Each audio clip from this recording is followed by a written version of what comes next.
Hello बच्चों। आज हम लोग इंग्लिश बाल भारती स्टैंडर्ड थर्ड का लेसन नंबर 13 लेट्स वेट इसको स्टडी करते हैं। लेट्स वेट यानी अभी थोड़ा इंतज़ार करते हैं। तो देखते हैं बच्चों इस लेसन में कौन इंतज़ार कर रहा है। अ मोनोलॉग। मोनोलॉग मोनोलॉग का मतलब हमने पहले लेसन में भी पढ़ा था, हनी बी स्पीक्स वाले। एक ही आदमी इसमें बात करता है, उसमें वो हनी बी बात कर रही थी और इसमें एक छोटी सी बच्ची है, सिर्फ वो बात कर रही है। तो या तो किसी की एक आदमी की बात भी हो सकती है या एक आदमी के मन में जो विचार चल रहा है, ख्याल चल रहा है, वो भी हो सकता है। तो इसमें क्या दिया है इंट्रोडक्शन में,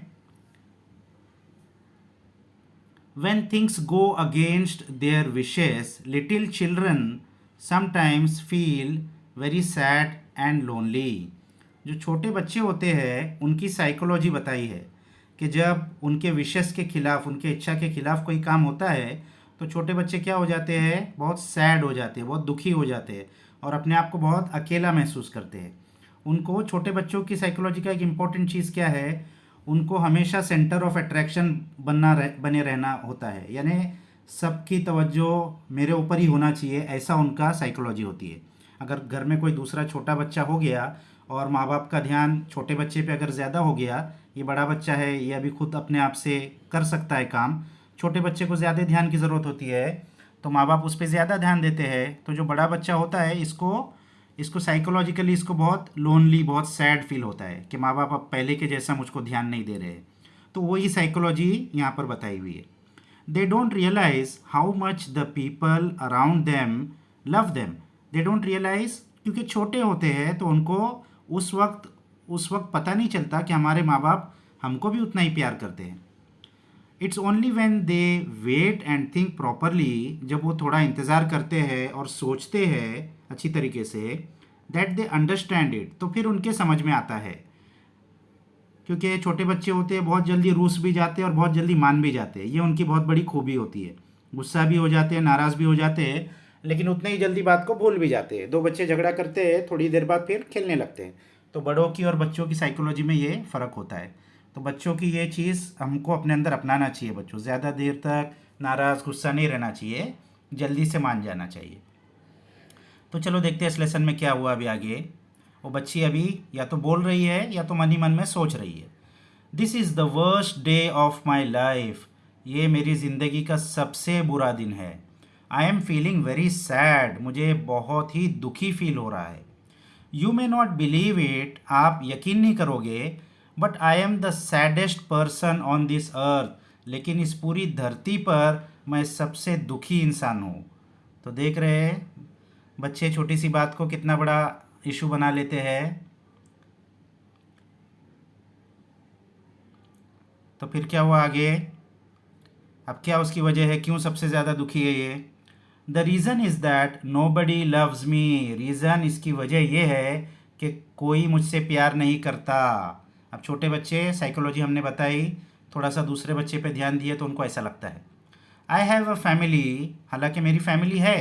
कौन कौन है फैमिली में, mummy, daddy, granny and a younger sister. मेरे फैमिली में माँ है, पिताजी है, दादी है और एक छोटी बहन है।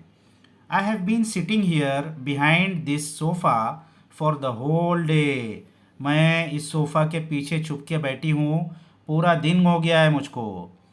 Okay, for the last 8 hours. चलो पूरा दिन नहीं भी हुआ है तो 8 घंटे तो हो ही गए होंगे। All right, at least an hour. चलो बहुत 8 घंटे नहीं भी हुए तो कम से कम 1 घंटा तो हो ही गया होगा। At least 10 whole minutes and no one has noticed. चलो कुछ नहीं तो 10 तो पूरे मिनट हो ही गए हैं। यानी वो बड़ा चढ़ा के बात को बता रही है, 10 मिनट से बैठी है और पूरा दिन और 8 घंटा पहले बता रही है। यानी छोटे बच्चे की ऐसी साइकोलॉजी होती है। तो 10 मिनट से मैं यहाँ बैठी हूँ और किसी ने नोटिस नहीं किया, किसी को मालूम नहीं पड़ा कि ये लड़की कहाँ है, छुप के बैठी है, कोई मुझे ढूंढ नहीं रहा है, यानी मेरी कोई परवाह नहीं कर रहा है। देखो ये कैसा यहाँ नाराज़ होके बैठी है पीछे सोफ़े के। आप लोग भी ऐसा करते होगे बच्चों। तो ऐसा आपको, बच्चे लोग तो करते ही है, लेकिन जल्दी मान भी जाना चाहिए बच्चों। अभी फिर क्या हुआ उसके आगे,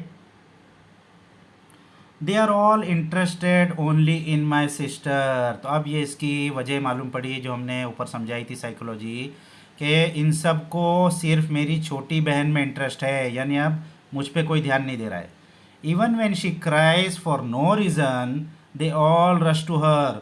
अगर वो बिला वजह भी रोती है तो सब उसके पीछे भागते हैं। पिक हर अप, उसको उठाते हैं, and give her what ever she wants, और उसको जो भी चाहिए होता है वो सब उसको देते हैं। I should really go away and live in some interesting places. तब वो क्या कह रही है, सब ध्यान तो सब छोटी बच्ची को देते हैं, तो मेरी किसी को ज़रूरत नहीं है, मैं यहाँ से चले जाती हूँ। तो कहाँ जाने का वो सोच रही है? I should really go away and live in some interesting places. कहीं दुनिया में बहुत इंटरेस्टिंग प्लेसेस है, मज़ेदार जगह है, वहाँ मैं चले जाती हूँ। I think I will become a hermit and vendor in the mountains and forests. तो मैं सोच रही हूँ कि मैं एक हर्मिट बन जाती हूँ। हर्मिट यानी जो साधु संत होते हैं, दुनिया त्याग के जो जंगल पहाड़ों में चले जाते हैं, तो वैसा बन जाती हूँ।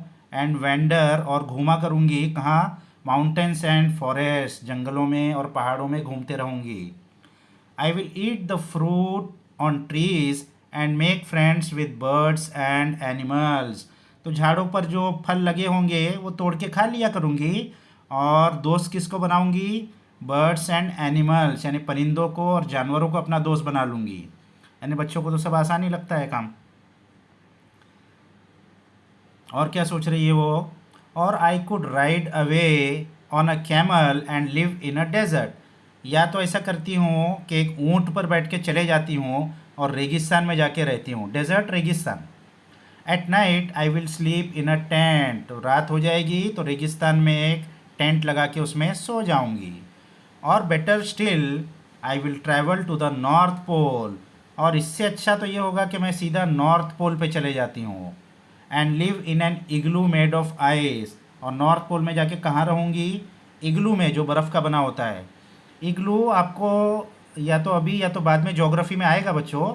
इग्लू, ये जो नॉर्थ पोल में जो लोग रहते हैं, एस्किमो बोलते हैं उनको, क्योंकि वहाँ हमेशा बर्फ़ रहती है, साल के 12 महीने पूरा बर्फ़ रहती है। तो वो लोग घर भी बर्फ़ का ही बनाते हैं। तो मोटे मोटे बर्फ़ के ब्रिक के जैसे टुकड़े बनाते हैं, और ऐसे सर्कुलर शेप में घर बन रहता है, उसमें एक छोटा सा घुसने के लिए लेट के अंदर घुसते हैं उसमें। तो ऐसा उनका घर होता है। तो वो बच्ची कह रही है कि मैं वो इग्लू में जाके, बर्फ़ के इग्लू में रहूँगी। I will make friends with the polar bear. और नॉर्थ पोल में जाऊंगी तो किसको दोस्त बनाऊंगी? पोलार बियर को, जो बर्फ़ बर्फ़ वाला भालू रहता है सफ़ेद कलर का, उसको दोस्त बना लूँगी। तो क्या क्या चीज़ सोच रही है? सब बच्चे ऐसे ही अजीब अजीब चीज़ें सोचते हैं। What's that? इतने में वहाँ कुछ हुआ। क्या हुआ? Something soft against my back. कुछ तो भी नरम नरम उसके पीठ पर लगा। तो उसने देखा ये क्या है। Oh it's baby. अरे ये तो बेबी है, यानी उसकी छोटी बहन उसको ढूंढते ढूंढते आ गई। What are you doing here you silly. तुम यहाँ क्या कर रही हो तुम बेवकूफ़। आप वो बच्ची से तो गुस्सा ही थी, तो क्या कह रही है, मेरे पीछे पीछे क्यों तुम आती हो? गो अवे, चले जाओ यहाँ से। डोंट स्माइल एट मी, मुझे देखकर मत मुस्कुराओ, मैं तुमसे बात नहीं करने वाली हूँ, मैं बहुत नाराज़ हूँ। Y do you follow me, तुम क्यों मेरा पीछा करते रहती हो? छोटे बच्चे अपने बड़े भाइयों बहनों के पीछे ही जाते हैं। टे टे, is there nobody else in the house to look after you. अरे क्या ये घर में मेरे अलावा और कोई है नहीं जो तुम्हारा ख्याल रख सके? अब बच्ची समझती है कि इसका पूरा ख्याल मैं ही रखती हूँ। डोंट कम हियर, यहाँ मत आओ। You may bump into something and I will get all the scolding.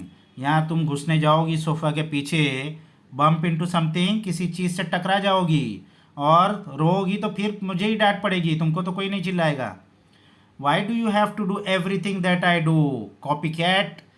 तो मैं जो भी करती हूँ वही चीज़ क्यों तुमको करना होती है? कॉपी कैट यानी मेरा कॉपी करते रहती हूँ। छोटे बच्चे बड़े बच्चों का ही कॉपी करते हैं।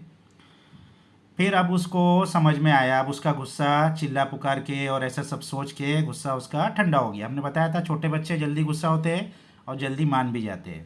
तो अब वो क्या कह रही है? ओ नेवर माइंड, चलो जाने दो इस बात को। Really the people in this house, ओफ ये घर के जो लोग हैं ना, they should look after her better, उनको तुम्हारा ज़्यादा अच्छे से ख्याल रखना चाहिए। I am a grown up girl now, मेरा तो क्या है, मैं तो अब बड़ी हो गई हूँ, मैं बड़ी लड़की हूँ। I can manage on my own, मैं तो अपना ख्याल खुद से रख सकती हूँ। But what about this little baby, लेकिन ये छोटी सी बच्ची, इस ये तो अपना ख्याल नहीं रख सकती है, तो इसको कौन संभालेगा? Come baby let's crawl out from here. चलो मेरी छोटी प्यारी बहन, हम यहाँ से रेंगते हुए बाहर निकल जाते हैं। कि वो छोटी सी जगह में वो छुप के बैठी थी, तो वहाँ से रेंगते हुए बच्चे को बाहर लेके आई वो। वेन आई गो अवे, जब मैं चले जाऊँगी, I will take you with me, मैं तुमको भी अपने साथ लेके जाऊँगी। देखो अब उसका गुस्सा ठंडा हो गया है। पहले तो इसको इससे गुस्सा होके भाग रही थी, अब इसको भी साथ में लेके जा रही है। और you will keep crying for me all the time, तो क्या होगा अगर तुमको नहीं लेके गई? तो तुम हमेशा रोते रहोगी, मेरे बिना तो तुम रह नहीं सकती। हर वक्त क्या करते रहोगी? रोते रहोगी। And they don't even guess what the matter is with you, और किसी और को तो कुछ भी समझ में नहीं आएगा कि तुम क्यों रो रही हो, क्योंकि मैं ही सिर्फ तुमको पहचानती हूँ, मैं ही तुमको संभालती हूँ। I really can't go away when you are so small, अभी तुम जब इतनी छोटी सी हो, तो मैं अब नहीं जा सकती तुमको छोड़ के, क्योंकि तुमको संभालना भी तो मेरी जिम्मेदारी है। Let's wait till you are a little older, तो थोड़ा रुक जाते हैं जब तक तुम थोड़ी बड़ी नहीं हो जाती। तो ये बच्ची का गुस्सा पूरा ठंडा हो गया। अब उसको सबसे ज़्यादा प्यार आ रहा है उसी छोटी बहन पे, जिससे वो गुस्सा होके छुप के बैठी थी रूस कर। तो ये छोटा सा लेसन था बच्चों। तो इससे हमको क्या सबक मिलता है? अपने छोटे भाई बहन को हमको उनसे रूठना नहीं चाहिए, उनसे जलना नहीं चाहिए कि माँ बाप इन्हीं को देखते हैं, बल्कि उनका ख्याल रखना चाहिए हमको भी, है ना। हम भी जब छोटे थे उनकी उम्र के, तो माँ बाप हमारा भी उतना ही ख्याल रखते थे। अब हम बड़े हो गए हैं और छोटे बच्चों को ज़्यादा ज़रूरत है, इसलिए माँ बाप उन पर ज़्यादा ध्यान दे रहे हैं, क्योंकि वो छोटे हैं। इसका ये मतलब नहीं कि वो हमसे प्यार नहीं करते, माँ बाप तो अपने सारे ही बच्चों से प्यार करते हैं। तो हमको क्या करना चाहिए? अपने छोटे भाई बहनों को संभालना चाहिए, जैसे ये बच्ची लास्ट में कह रही है, तो उनका ख्याल रखना चाहिए बच्चों। तो इस लेसन को आप लोग अच्छे से रीड कर लो बच्चों। इसके क्वेश्चन आंसर्स हम नेक्स्ट वीडियो में देख लेंगे। जब तक के लिए बाय बाय।